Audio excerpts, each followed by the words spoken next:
Thank you for coming back. I hope you're all, as Lauren said, adequately caffeinated. So I guess what we've done is we've heard from Bevo and Dale about mental health on a grand and privileged scale when it comes to support. We've also heard the science behind what's happening in the space of mental health and where mental health's going to go in the future, and it is really exciting, particularly that virtual reality stuff. That gets me really excited. But what I want to talk to you about today is, even though research in the space of mental health is really progressing at the rate of knots, quite often when something becomes important in society, we tend to rush at it and we want to put all the bits and pieces together now. And that's what I guess a lot of employers then become overwhelmed when, I guess in my time in the field and as I work with EML clients, is stripping back where we need to start and getting back to basics first. That's the bit that we're missing. We can have resilience programs all you like. You can have mental health first aid officers running around your place all you like. You can have EAP. You can have an on-site psychologist if your funding and support services allow for that. The basic fundamental thing that's missing is leadership capability to have a conversation and employees' perception of whether they can speak up in order to get some help. And that's the bit where we need to start. Tack on everything else where you want, but all of the other things that I initially said about resilience, and that is lovely to have, and I'm not saying don't have it. In fact, it forms part of a really bloody good mental health program. But the way that we are authenticating our people in the workplace to identify and respond to mental health problems is where a lot of us are falling down, nationwide.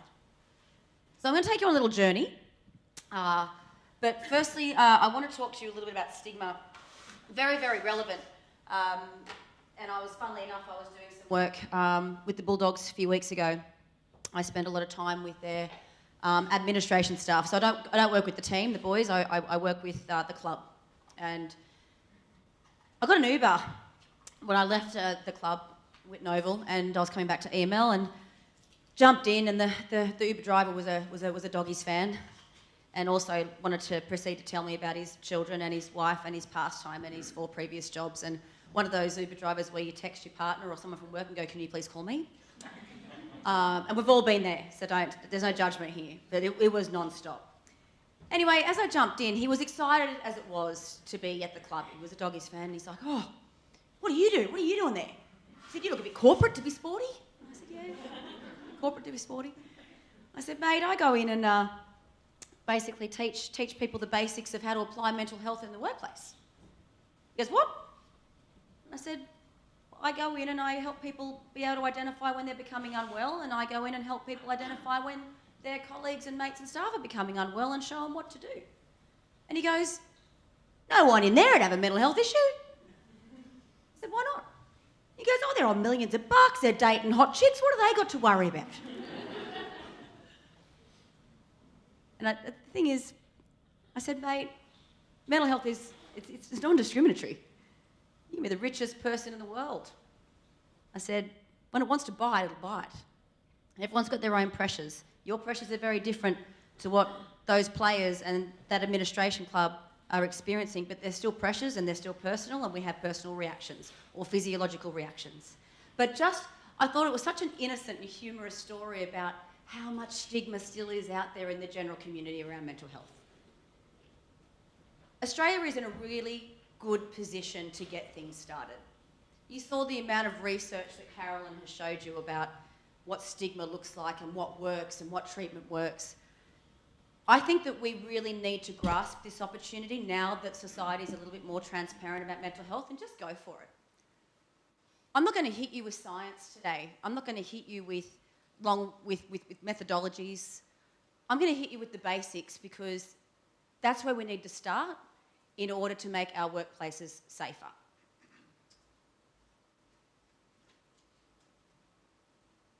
So, what would be a mental health chat without reminding you of the risks? And a lot of you would have seen these risks. These numbers are throughout SuperFriend, Beyond Blue, Heads Up. So you can audit my work if you like. I've got no problem with that. 1 in 5 people at any one point in time will be suffering some form of a mental health problem. I'm not saying illness, because, you know, as Bevo said, sad, happy, people sit in the middle. But 1 in 5 people at any point in time. That's 10 people in this room right now, just in this one little room in Australia right now. Something to think about. Another thing is, can I get a show of hands? Who here knows of someone that has or is currently suffering from a mental health problem? Can I get a show of hands in the room, please? Can I get you to leave them up? And I want you to look around. That's 100% of this room. 100%. Who here right now knows someone with recent diagnosis of diabetes? About 20%. Broken ankle? 2 people. Broken arm? Heart condition? About 40%. Broken arm looked about 30%. So we know the risk is here, but yet what I'm finding is the fear and trepidation of bringing mental health programs into workplaces. But what boggles my mind is the risk is bigger than any other physicality that we've experienced as employers. But I don't condemn employers for that. How can you possibly condemn someone that possibly may not understand the ins and outs of how easy a program can be? Because at the end of the day, we're businesses, we have limitations. And I'll walk you through those. So we've got around about 46% of all people will be diagnosed throughout their lifetime, half our population.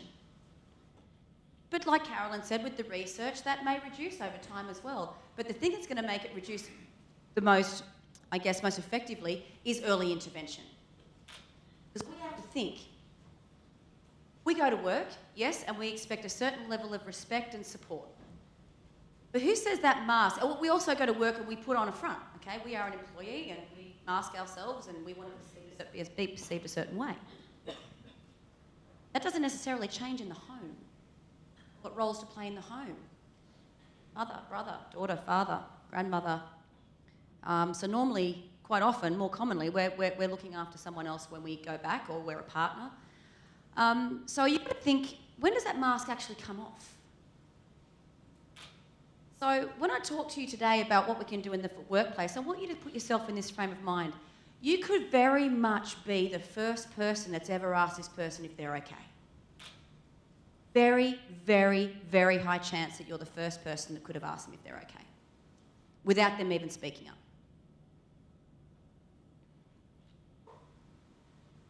What would be a mental health session without looking at some money? Let's look at some money. So a lot of us here would be obviously very much involved in workers' compensation, but it's not that big when it comes to the grand scheme of the risk. These particular figures come from the PwC report, and that figure down the bottom being the average stress claim. Average stress claim sitting around $340,000, average, okay? So we've got $145 million of $10.9 billion. That's workers' comp, this big. The risks that are alive and bubbling in your workplaces is the presenteeism and the absenteeism. That's the bit there. So if I'm standing up in front of executive boards or I'm supporting our clients to try and get a mental health program off the ground, and as Lauren said, that executive support that you need, because that's one of the number one factors that's going to, I guess, prove sustainability for you. Otherwise, it would be a great day out with some training. It looks nice, it feels nice, but everyone's going to go back to work next week. So if executives aren't interested in the touchy-feely stuff, then I'll hit them with the figures and I'll hit them hard. I don't mind, as long as it gets done, because the risk is coming your way at a very, very fast rate. So that's just a little bit of a financial overview. I'm a words girl, not a figures girl, but, you know, to appease the analyticals in the room, I will give you some figures. But isn't it amazing how much, you know, our lives are consumed around workers' compensation claims? Me personally as well, working in and around the injury management field for 15 years in mental injury. and how busy and how grandiose it appears in our lives, and the situations that whether you've personally been involved with a worker or whether you're a return to work coordinator, a HR representative, a safety professional. But look at the size of it compared to the presenteeism and absenteeism, and that there is your reasoning to have a program. We want that 145.9 million to at least be half. And I can guarantee you, 3/4 of the claims that I've been through, particularly at EML, should never have been there in the first place. Just through simple practices and methodologies. You cannot avoid other common site claims, of course, trauma exposure, traumatic events, absolutely validate them. I'm involved in a lot of them. But the large chunk of the toxic, long-winded, exhausting, debilitating, reputationally destroying matters, most of them could have been resolved or avoided. So let's look at workplace stigma. When I'm out there in the field, this is what I hear and see, whether I'm running focus groups, whether I'm interviewing executives, whether I'm out there in my steel caps out at quarries, which is one of my favourite places to be because they've got some problems out there when it comes to mental health, I'll tell you. This is what every single person says, regardless of industry. An employee will not speak up because they fear that their capability will be judged. If I let my workplace know that I'm unwell, they're not going to think I can do my job, and I need my job because I've got a family to feed. So therefore, I will shut my mouth. And that's where we get from mildly unwell to really unwell, because like anything, if we don't treat it early, it's going to get worse. That is the number one fear for an employee that is employed by an employer. Secondly, personal judgment. Okay, so you've got livelihood and then you've got personal judgment. What will my colleagues and mates think of me? And if I'm going to work to a workplace that doesn't talk about mental health, never mentioned it, they might have an Are You OK day once a year. That's great, keep doing that. But that's caring one day a year. What about the rest of it? How is that going to effectively give your staff the confidence to go, I'm feeling a bit crook. I know that I can speak up to, and talk about what I might need because I've seen that there's a mental health policy. I've seen people talking about it. I've seen leaders including mental health on their agenda. Seems to be a pretty common thing around here, so just maybe I might speak up. They're the little things that can change. You don't have to bring overly expensive scientific methodologies into your workplace right now, maybe in the future, but I'm talking about basics. So these are the two things why people won't speak up until it's too late. Until they actually physically probably can't come to work anymore because they have gotten too unwell. And that's where you'll probably end up with those claims sitting on your desk. There's an absolute myriad of other reasons, but primarily the ones that we can fix or prevent sit in this space. The more that you create an environment for someone to put their hand up and say, I need some help, not only are you saving a good person, giving them good treatment, like Bevo said about Tom Boyd, getting him back to work, speaking up, affiliating him with the team, educating other staff why Boydie's feeling the way he is the exact model that should be in every workplace.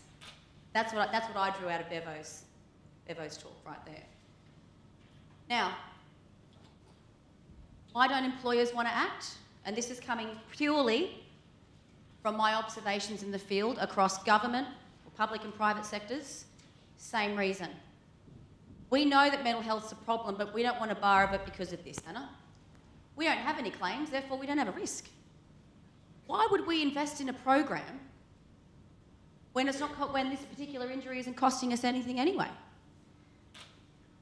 And I say, well, you've got a very, very quiet gauntlet of silence there because you will get a claim and it'll probably be a doozy. So no claims doesn't mean no risk. In fact, in my opinion, from a psychological perspective, if you've got no claims, you might be very much sitting back here. So you're very much setting yourself up for someone that's going to be really unwell and probably their return to work chances will be minimal. So no claims does not necessarily mean that you have a mentally healthy workplace. There's fear, trepidation, silence and judgment there in every workplace. We've spoken about stigma. Carolyn spoke about stigma. The beautiful question up the front about what age cohorts or sex cohorts or ethnic cohorts are most at risk. The question is, we don't have the answer to that. Stigma's everywhere when it comes to mental health. And it's not because the Australian society are mean and awful, we just don't understand. But I'm pretty proud to say that I'm not going to have a job in 10 years. And I'm going to be happy about that because, like safety was in the late 80s, it was nice to have, wasn't overly regulated, wasn't overly legislated, till the early 90s hit, and hit with a huge hammer. WHS, OH&S, regulations, law. Mental health will follow that same path, but mental health is sitting where physical safety was in the early 80s. So hopefully, I know it's my wish, in 10 years' time, I think the only mental health programs that will be existing will be future scientific findings, much like we are finding in physical safety, because everyone else will get it. But like anything, it takes time. The second part of why employers are hesitant to, I guess, put in a mental health program in their workplace is this. And I love this picture because I've heard every single one of those three sayings. Anna, I don't want to open up a can of worms, particularly if I've got no claims. If I start talking about it, people are going to put in claims. I turn around and say, yes, they will. If anyone says to you, if you have a mental health program, your claims won't spike, they're incorrect. They probably will, but it's for good reason. Wouldn't you rather have 3 short-term, quick and effective claims where people are back to work in a matter of weeks, as opposed to 1 long-term toxic claim that doesn't result in return to work, affects your remaining employees, affects the productivity, affects people's perception and respectability around mental health? But also, all of those employees are watching how you manage that sick person. And they might very well turn around and go, well, I don't want to go through that. So yeah, your claims will probably spike. But if you want to look at it from a financial perspective, it'll cost you less money because the ones that are speaking up early will get back to work earlier, rather than the ones that stayed silent until they push themselves to the very brink where they actually physically can't come to work, and then you're stuck with my very, very technical term, a doozy. So 340 grand on average for a complicated site claim that's probably going to get accepted versus investing in a mental health program which might see 3 or 4 more claims creep in the door, but geez, they're back to work because you're in a better position as an employer. You can turn around and say, here's our program, here's what we did, here's how we had the conversation, here's how we consulted, here's what we offered. Here's what we did before we performance managed someone. That's another one. That's another huge area. Again, no one's fault because industry is driven by policy, and I respect policy. We need it. We need it to maintain order. I get that. A lot of our problem is employees abide by policy a little bit too much, which leads me to my second favourite saying, is that policy's killed humanity. You've got a lot of staff working for you and around you that want to care, but they're too scared to care because they don't want to do the wrong thing. They don't want to offend or breach privacy or harass. That's where we've reached as a society. So if someone's underperforming, there's a policy there that says, as a manager, I need to performance manage. So I performance manage. And the funny thing is, you've just made this perception of capability a reality. And that's why when you get site claims with a blended performance management mix that hasn't been executed properly, you end up in trouble. There are exceptions to every rule. I'm a realist, guys. There are job fit issues in the market. I get that. There are people that are disengaged that don't have mental health problems. But wouldn't it be safer to have a methodology that we applied to everyone when they started to underperform and weed out the ones that need support and weed out the ones that need to move on? That's the bit that's going to help employers into the future. So, I had a bit of a think about it, and actually you would have had a laugh because I'm not very technologically gifted. I'm lucky to know where the enter key is. I don't even know why I was setting up that laptop this morning. It gave Bevo a laugh anyway. What's this button do? So, I tried to make these arrows move in, and I spent 20 minutes on it. And, you know, being a Dutch Aryan, I lost my temper and just said, right, they can have stable arrows. But let's look at it from two ways. Firstly, we need to create an environment, as I've already said, to let employees know that their capability won't be questioned and they will not be judged if they let us know that something's going on. Because quite often as employers, we're very much in the reactive, right? We react once the horse is kind of bolted.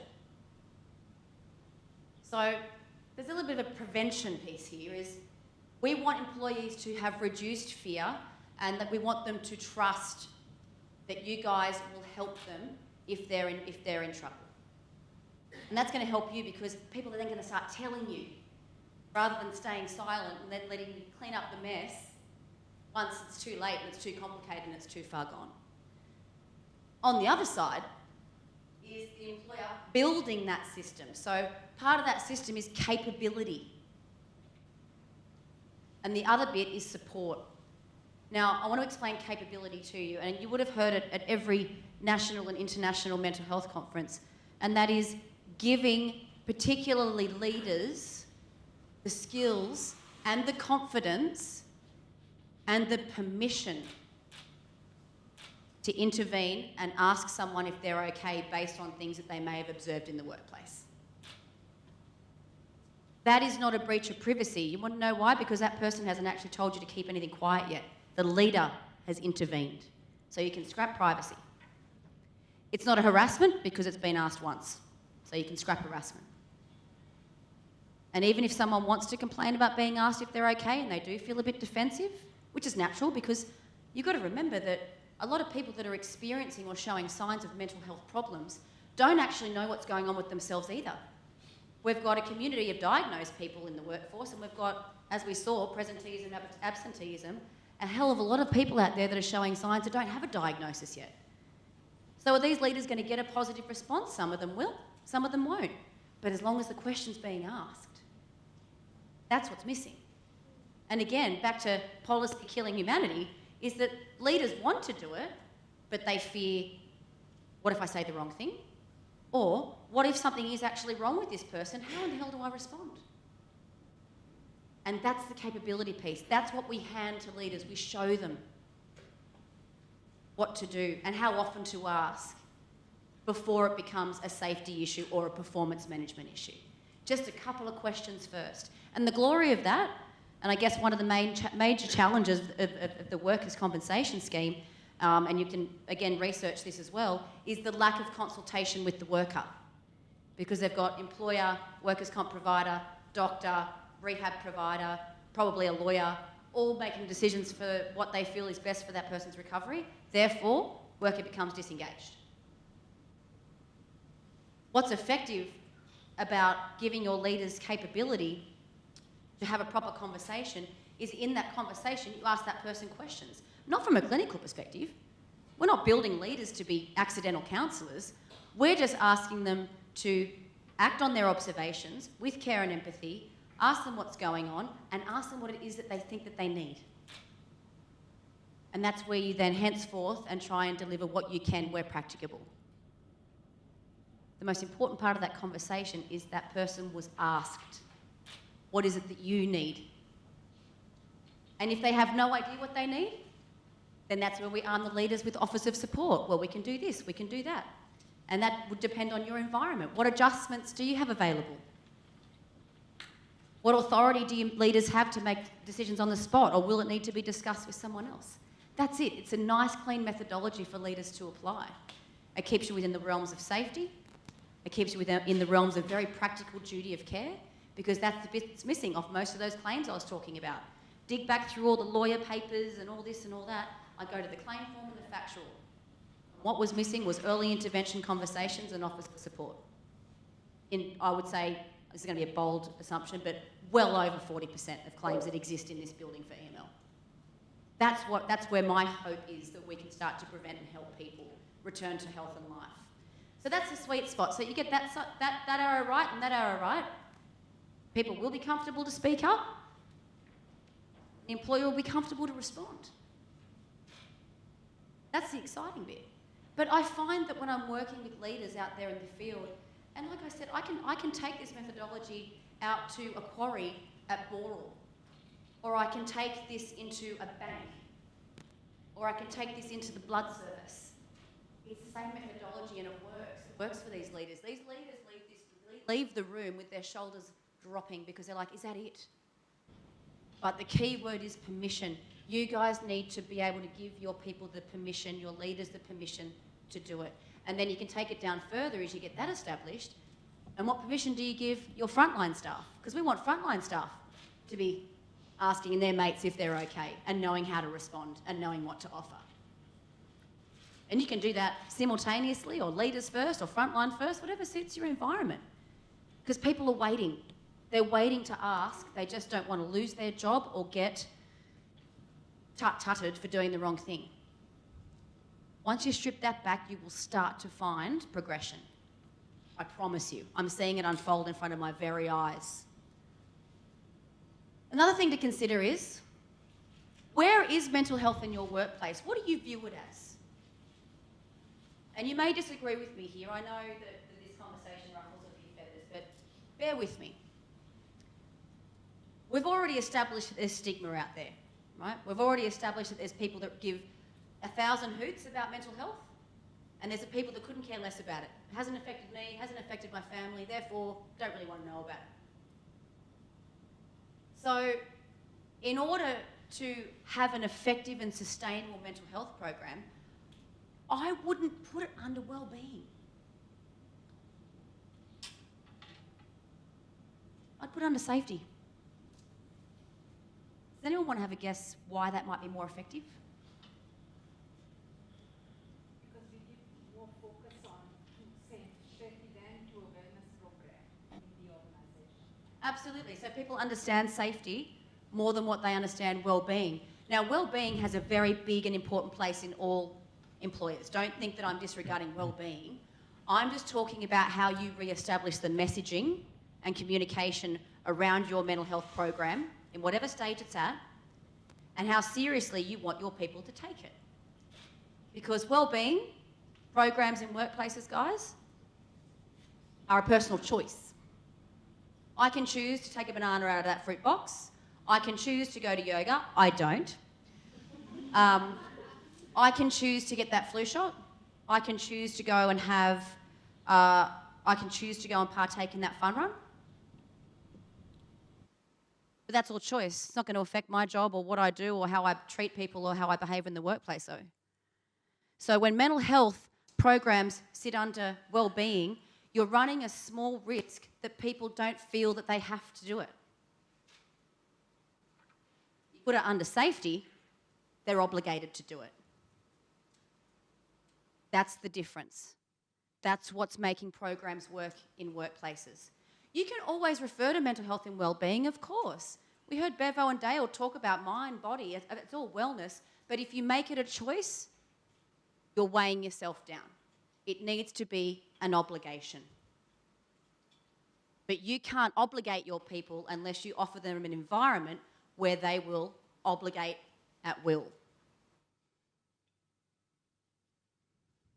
So have to think about where mental health sits now and what words are surrounding it for your people to see. Because you want to move it from choice to obligation. Because crawling up and down a ladder on level 7 here at EML, I'm in these. But that is an obligation of mine to make sure I take safety measures before I climb that ladder. In this instance, we have building services to do that. I know I'm not supposed to touch that ladder. It is that ingrained in us. I know we still have workplace accidents and a lot of them, but physical safety is still well ahead of mental health safety. So we really want to try and move in the next 10 years to, I'm going to be in trouble if I don't start behaving respectfully towards my colleagues, or as a manager, if I don't intervene and ask this person what's going on in an empathetic and supportive way with support services and workplace adjustments at the ready, I'm actually not providing a safe workplace, therefore I'm in breach of my contract, therefore as a leader I'm in trouble. That's where you get leaders to start doing it. An example of that would be the employee care program that we have here at EML. Largely telephonically based, even though we're really excited to have our guys out there in the field, our mobile case managers, who are doing an amazing job. And it's amazing when someone's recovering what a difference a face-to-face chat can make. But we have a blue card scenario. So when someone takes a phone call from someone that's suicidal, or swearing and yelling and abusing, we don't expect our people to put up with that, because we've shown our people where customer service stops and where risk management starts. So as part of that, when someone raises a blue card, they fill out a quick little form via our alert system, big red button, really easy. So I can sit up here and say to you that we've had 469 phone calls since March this year, nationwide, from workers that were suicidal. That's 469 psychological exposures for our people that we were able to effectively manage, because we didn't keep them on the phone. We didn't force them and say that's just the gig, because now we're going from customer service into risk. And then we track that. And that's very much part of our safety system, approved by our Chief Risk Officer, moving forward. So you've got to think, what psychological risks exist in your workplace, because we get a bit flooded with behaviour and bullying and harassment, and I get that, and that's very real. I spend a lot of my time dealing with that. But there are other psychological risks that sometimes we lose sight of because we're customer service focused. So when does customer service stop and risk management begin? That's where you're going to prevent a lot of injuries as well. And I can't answer that for you because it depends on your environment. Also, as part of the obligation and as part of this blue card piece, is that when that worker that's had that experience fills out that quick form, their leader is immediately alerted via email that their staff member has had a yucky phone call. So that leader then has 48 hours to spend some time with that person. I'm not a formalities girl. I don't care if they go and put their bum on the desk and just say, "Are you okay? I heard you had a really tough time on that phone call." And if that leader doesn't do it within 48 hours, which I think is more than adequate to speak to someone that's had an awful incident, that then gets automatically shot up to Declan Collins, our general manager. So he knows exactly where the debriefs are happening. And I'm not talking about debriefs with forms. I'm talking about leaders talking to staff, asking, "Are you okay?" Because all we want our people to do is start a conversation, leaving full authority and autonomy to our people to ask for what it is that they need, but leaders are asking. That's where we've found that putting mental health under safety for EML has been effective for us. And we've probably got one of Australia's best leading risk reporting systems now when we can talk about psychological near misses, because we've identified what our risks are. And our board really appreciates that. So what is happening in our workplaces? Right now, we're just doing the best we can.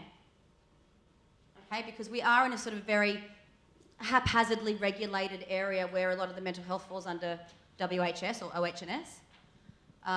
But, you know, over time, the regulators are working on more clarity and expectation for mental health. We've got psychological workplace inspectors now. So it's not just about getting the knock on the door from the Fair Work Commission or getting a stop bullying order. It's about regulators coming in and having a look at events and saying, "What did you do before this happened?" And a lot of employers are just like, "We gave them a policy or we performance managed them." And that is no one's fault in this room. It's no one's fault across the country. It's just all we know how to do right now. So what I'm finding out there in my observations in the field with my clients is we've got people that overinvest, okay? So what that means is we've got managers and organisations caring a little bit too much, all right? And that's never going to go away because we've got these big old things in our chest called hearts and a lot of amiable people running around workplaces that want to help. Ironically though, I spend a lot of my time dealing with a hell of a lot of burnt out leaders because they've taken on that person's problem themselves, or the workplace has taken on that person's problem in its entirety. and you flick back to Bevo's slide with all of those components that help someone recover, one bubble cannot fix someone's problem. It needs to be multidisciplinary.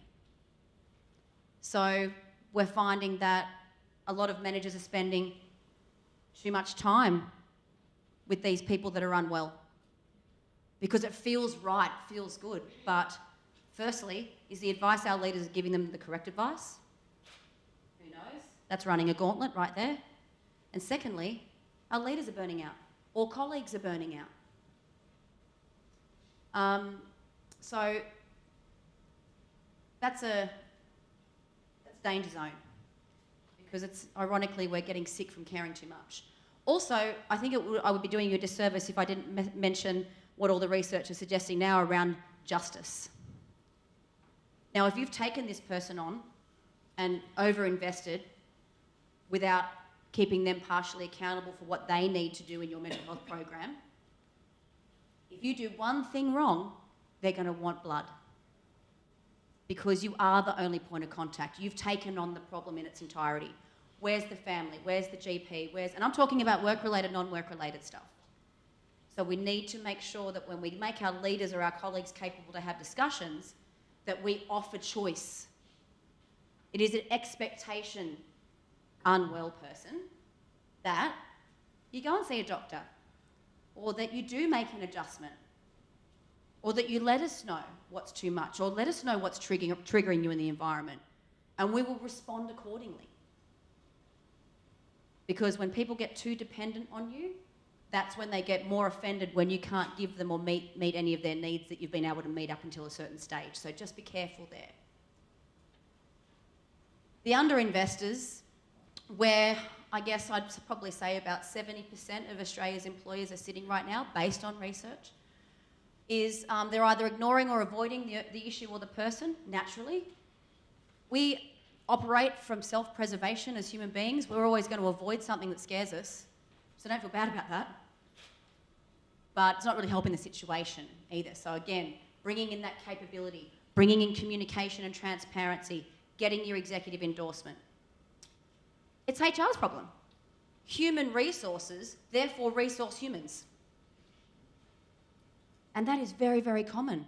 I'm a manager. I'm not here to resource humans. I'm here to use humans as resources so I get my target, or get the production, or whatever it is the business is doing.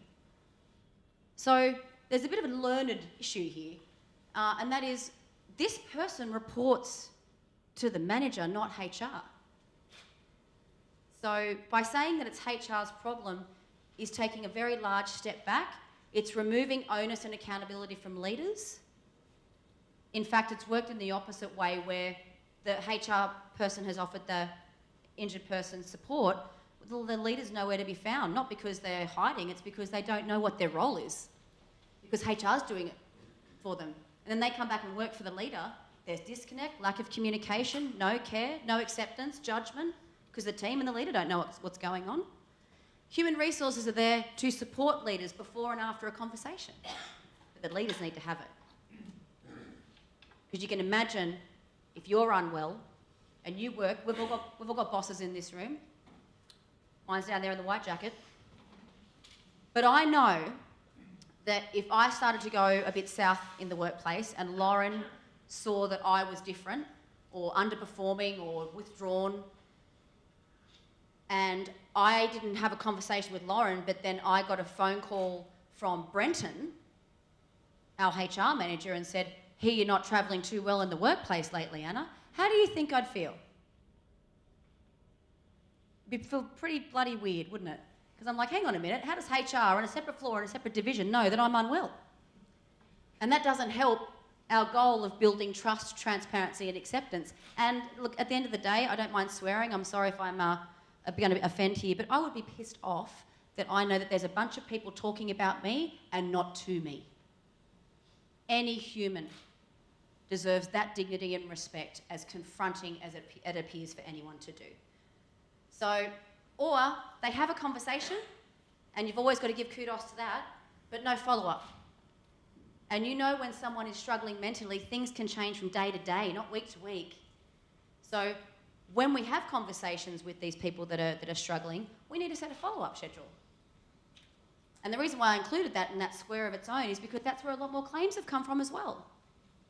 Is that the plan or the agreement or the adjustment wasn't working, but they weren't followed up for 3 weeks. They burnt themselves out in the first week and a half. No one was checking on them. They were too scared to speak up.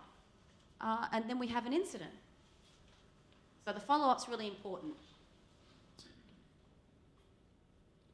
Mental health programs that work. I'm going to summarise what I've been yapping to you about. CEO program endorsement and business communication. I tried to make that shorter, but I just think those 2 words are too important. Your mental health program will not work if you don't have your executives on board, bottom line. I can tell you right now, because I see it every day, there are people that want me to come along and speak and inspire and do sort of, I guess, some mental health corralling. But then I pack up my laptop and I leave. Nothing changes. So it needs to be supported from the top down. It needs to be endorsed. Some of the most beautiful pieces of work is CEOs releasing an announcement on the intranet or filming a short video, or even the CEO themselves showing vulnerability. Another one of our clients did a beautiful video where the entire executive team just held up a cardboard sign with certain levels of feelings, anxiety, worry, self-doubt. And here are these powerful people in these organisations showing that they're vulnerable too. That did wonders for that organisation. So you've got so much flexibility and choice about how you want to communicate it. But did anyone read the article about the CEO that emailed the entire company a few months ago and said, I'm taking a couple of days off, mental health days off?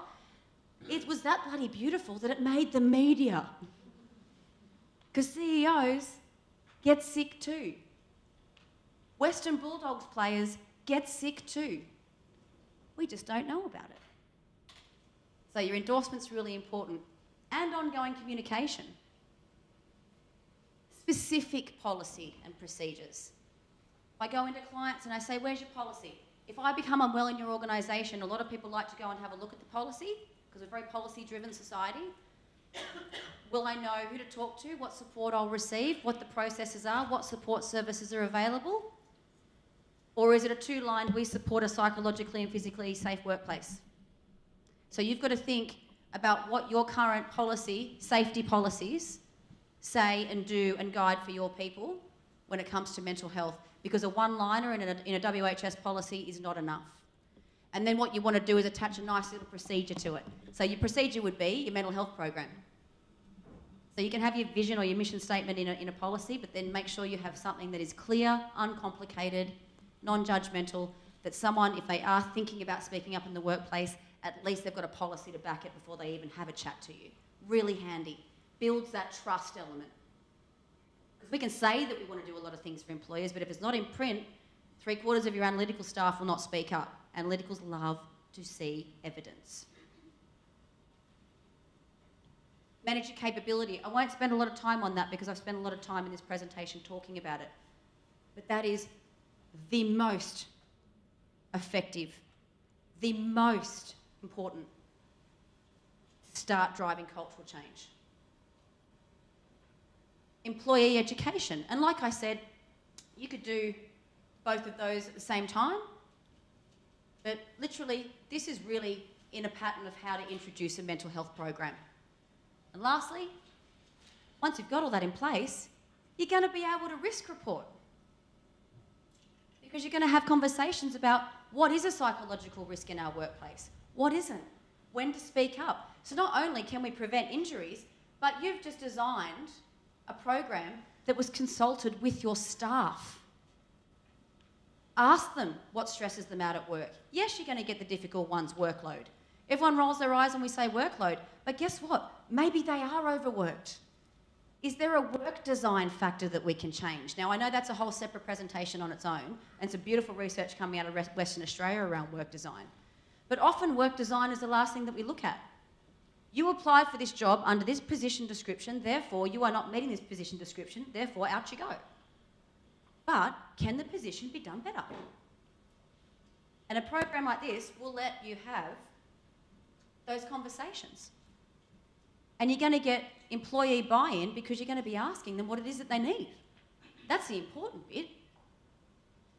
I know over my last 15 years when I was working for several different companies, there were policies and procedures there, and they would be changed and be reviewed annually. So we're good with that, but I don't remember one staff member that was asked whether they're effective or capturing the risk. So consultation is really important, and it does half the job for you because they're already bought in.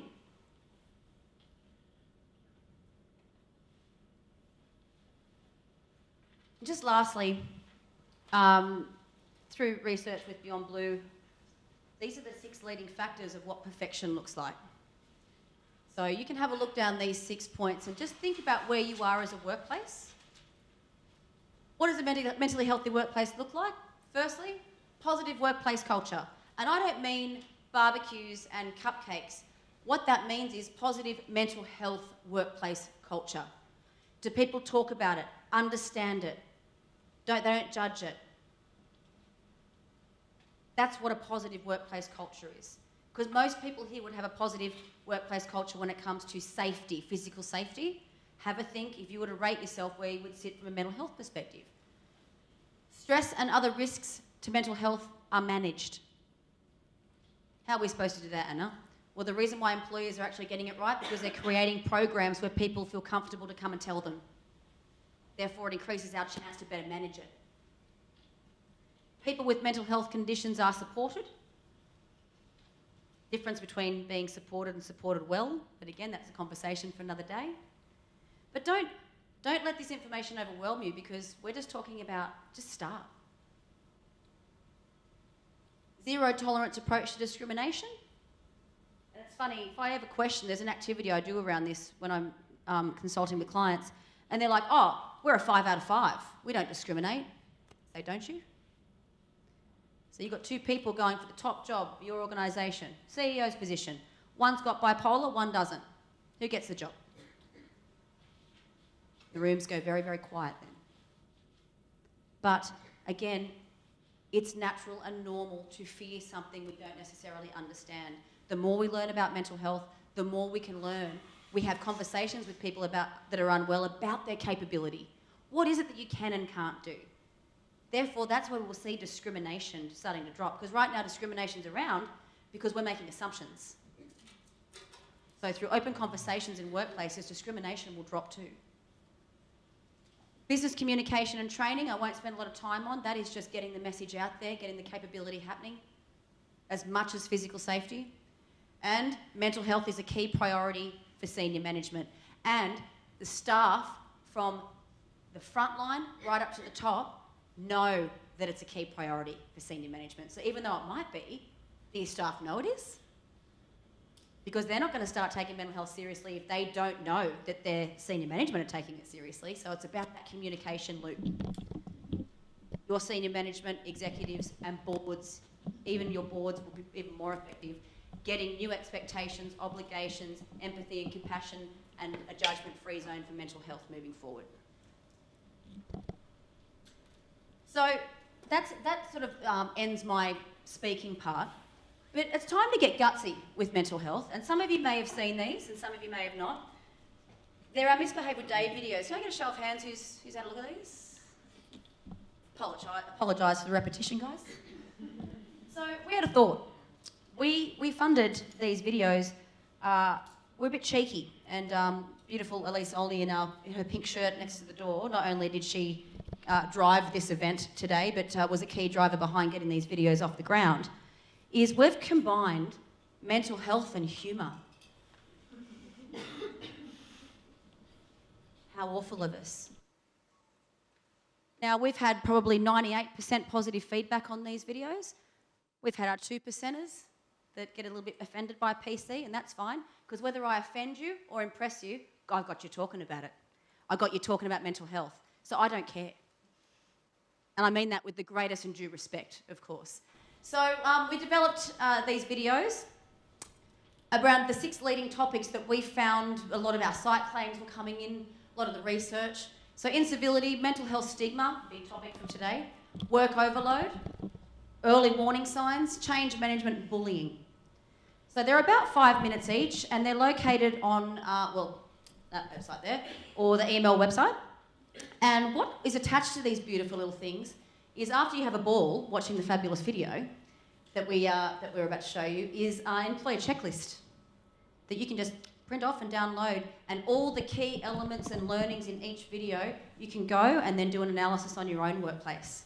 So you can print those employer checklists off. So we decided to partner, and before we got cheeky with humour, we wanted to make sure that we were validated and endorsed. So these particular videos were, and you'll see in the actual video itself, is with Dave O'Neill, the famous comedian, and Dr. Peter Cotton, who is a huge, I guess, a psychological expert and advocate for VicPol, WorkSafe, and he couldn't be more chuffed to be part of something like this because he realises that the environment needs a bit of a shake-up too. So we're really proud, and what we are also proud about is that WorkSafe have now taken on these videos as part of their Work Well program. So regulators are actually even buying into what was initially probably considered a bit cheeky. So we're going to play one for you. We're going to play the incivility video for you.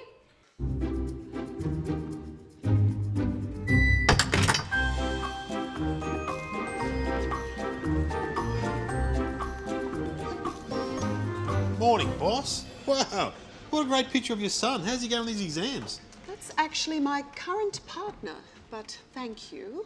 Pimples are a bit deceiving, you know. Dave, meet Dr. Peter Cotton. Whoa. Hi, Dave. Hey. Dr. Cotton is a highly regarded stress and workplace wellbeing expert. Wow, you're really good at this stress thing. 5 seconds ago I was relaxed as. Dave, how's your department? Yeah, good, I think. Thanks for asking. I ask because your department suffers an abnormally high rate of absenteeism. Can you explain this, David? Yeah, well, I was going to ask them, but they're never there. Dave, according to Dr. Cotton, high absenteeism can be an indicator of workplace stress due to inappropriate behaviour. And it costs billions in lost productivity. You and Dr. Cotton desperately need to find out why the staff aren't happy and fix it. While I call my partner and see if he liked the Justin Bieber concert. So you're a doctor, are you? Yes, Oh, good. I think I've got hemorrhoids. Can you check them out at lunchtime? Dave, one of the causes of stress in the workplace is incivility. Incivility? Has that got something to do with the Civil War? No. It's low intensity, inappropriate behaviour. Oh, right. You mightn't even recognise you're being rude, but it can be very hurtful to other people and it can build up over time and cause bigger problems. Morning, Dave. How are you? Oh, no. Gotta go. Dave, why didn't you say hello? Oh, that's Doris. You get stuck with her, you can say goodbye to your whole day. You know what I mean? Do it.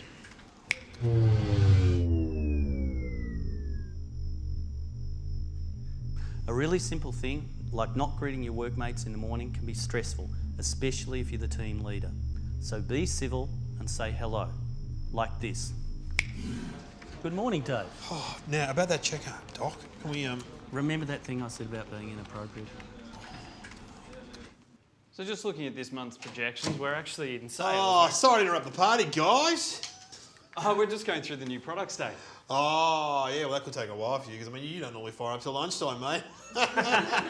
Sometimes Trent never gets fired up at all. Dave, I've got this idea. That's great, Jacinta, but, you know, me and the doc here, we're doing some pretty serious work for the boss at the moment, if you get my drift. Incivility includes interrupting, constant sarcasm, talking over others. So be careful, listen to other people before Oh, that is so true, isn't it? You just spoke over me. Oh, you spoke over me? Okay, I spoke over you. Dave, if you set the example, the workers will follow. You can lead change. Hi? No, thank you. It's not bad advice, actually, Doc. I kind of get this workplace civility now. I might email the boss and let her know, yeah? Dave, stop. That's a classic mistake. Sending emails in red capital letters can be misconstrued as being angry. Ditch the red and stick with the lowercase. Are you talking to me in uppercase? Because I never talk to you in uppercase. You know, you're like a typographic bully, you know that? To help promote civility in the workplace, say hello to workmates in the morning. Don't be sarcastic or talk over people. Don't type emails in capitals. Quickly correct incivility among co-workers. Doing these simple things means there's less chance of more serious issues developing, like harassment or bullying. We all deserve to be healthy and happy at work. So from everyone here at Inappropriate Corporation, we'll see you next time. What does this company actually do anyway? Doesn't bite. Nothing.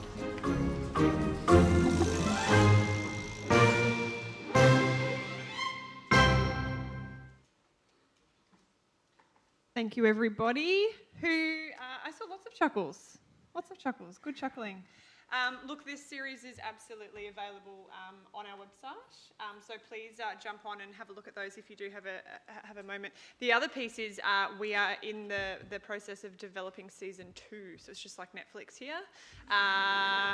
You'll all get an email about that, but the next series will be very much focused around the return to work piece following a psychological injury in the workplace. Now, before I let Anna run off, any questions for Anna before we wrap up today's event? Wasn't that good? Wonderful. Please join me in thanking Anna for her time this morning.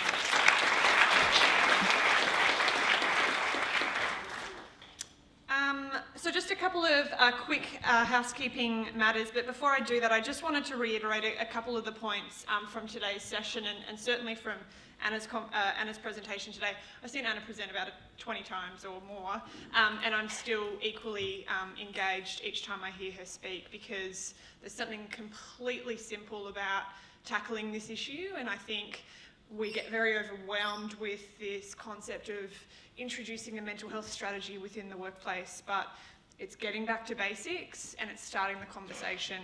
So whilst there are some hurdles, and I know working closely with a lot of you in the room, that executive endorsement piece, getting commitment from the board can be a real challenge. We're here to support you with that, and sometimes that independent objective analysis that we can provide and support you in that messaging, we're really happy to do.